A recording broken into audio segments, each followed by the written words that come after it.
Let's talk about Venus and Taurus. Venus went into Taurus today, April 29th, 2024. She does this every year. She spends time in her home sign, and we need to talk about the soulfulness of materialism. Or maybe we need to move through it. Because I think there's a cheap way that we talk about materialism, right? It's one of those words that's cloaked in the pejoratives of our over-consuming culture and what it does. But Venus and Taurus is much deeper than that. Venus and Taurus is the root that ties down the spark of creation in Aries to the world that we find ourselves in, to the truth of our bodies, to our connection with nature, to the idea that actually, materially, we're not separate at all.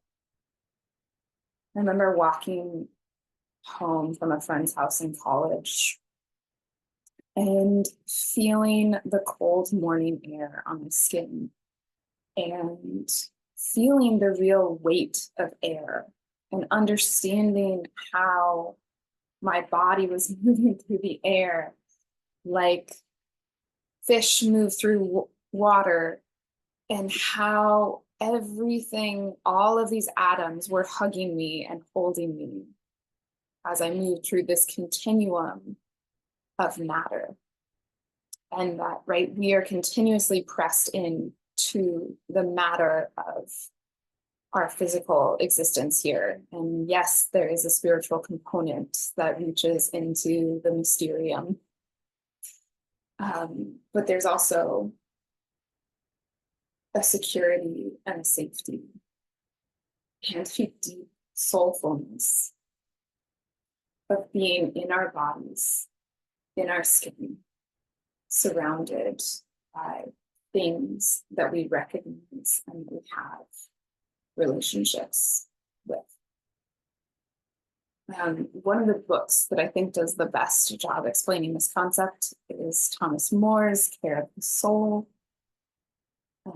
It is a book about depth psychology,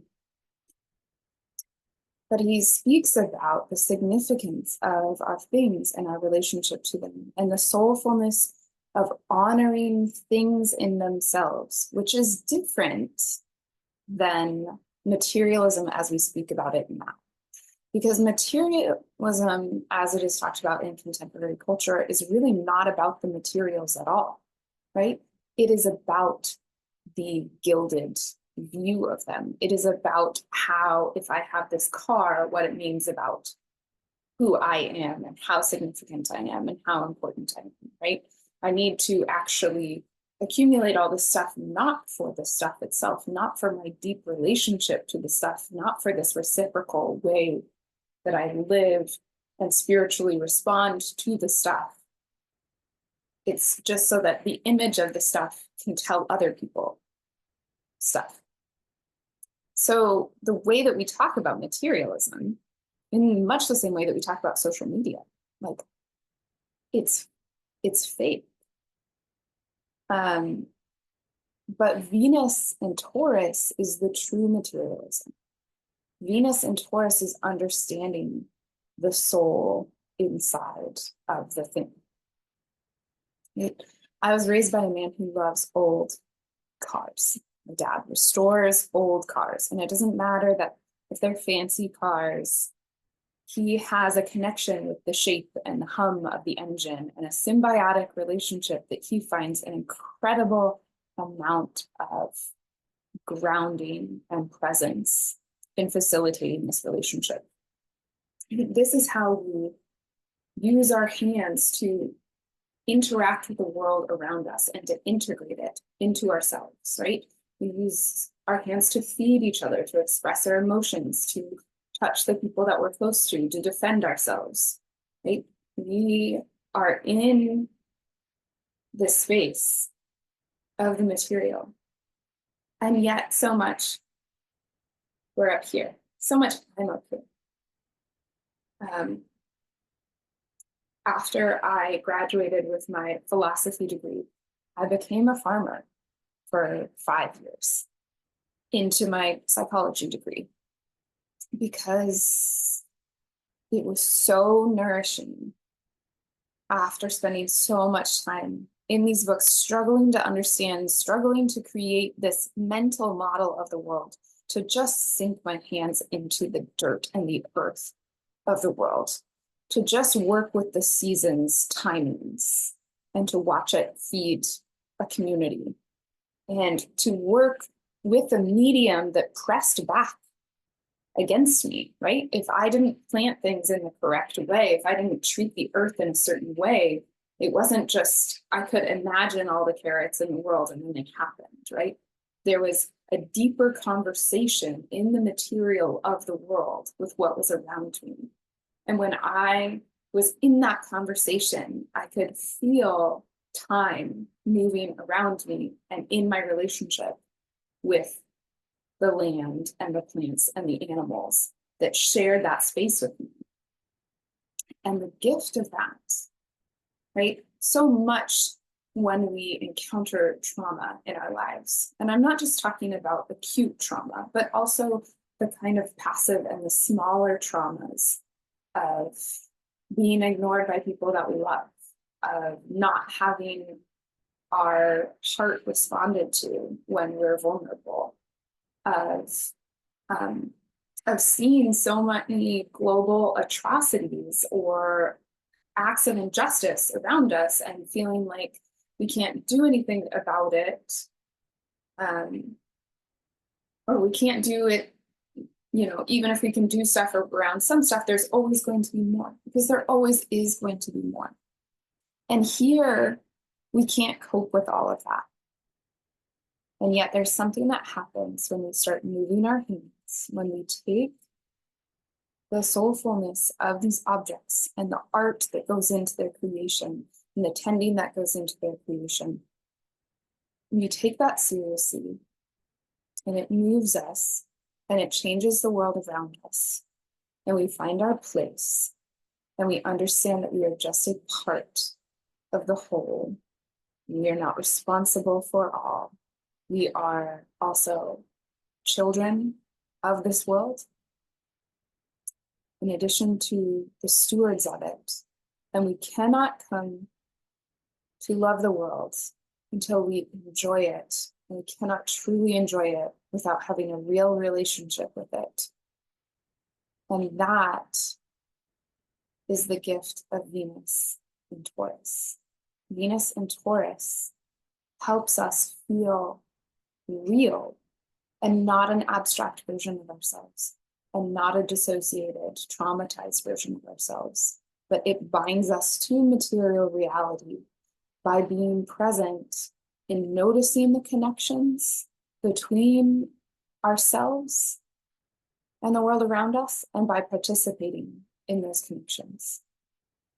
And that is the art of attachment that binds us to our little corner of the world with our few people that we get to love and care for, with our little corner of land or our spaces that we get to make beautiful, so that the small things become a safe and grounding home for us.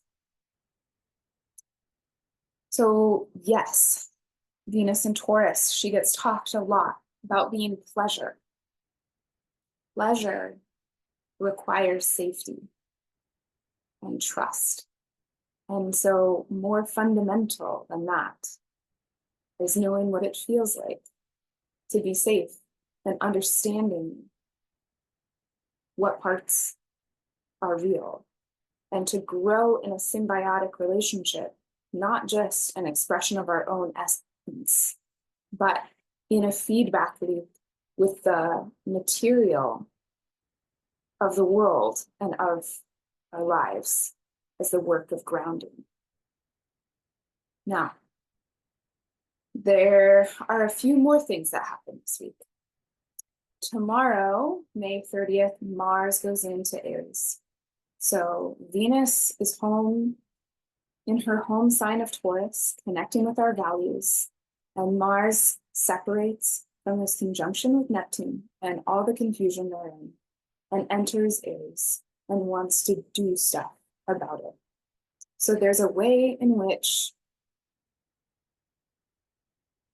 if we have been struggling uphill for the last little bit, we might begin to coast. The inertia might take. Mars is ready to take action. Mercury is direct.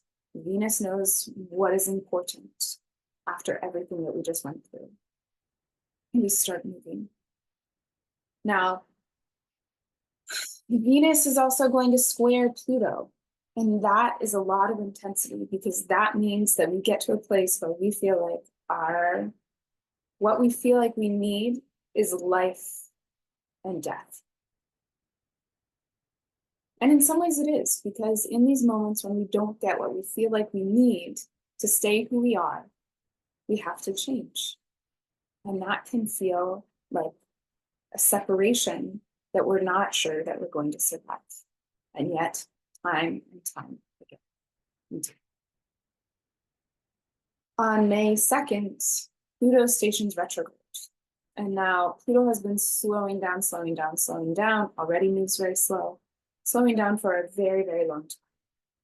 So, right, we are getting our second station of Pluto in the sign of Aquarius. And so we might see stuff happening in media with related to AI, with cybersecurity, with all these kind of Pluto and Aquarius topics. And that square to Venus is really going to, right, possibly bring all of that home into the soft animal of our bodies and affect our feelings of being secure or not. So this is a week that we kind of lean into what our impulses are, to what our intuitions are. Because for the past few weeks, even if we've known what it is we need to do, it has been a very complicated thing to do it. And here, as we coast into the beginning of May, we're finding our footing again. We've made it through the most complicated astrology of the year. There will be other moments, but there won't be quite the pileup that we've had in April. But we're coasting into May. Venus and Jupiter are going to share Taurus for just a little bit before they both head into Gemini in the third week of May. And so we have a little sweet spot where we can kind of ground ourselves after the tumultuousness. Okay, thanks for listening. I will be back with more thoughts on the astrology of next week.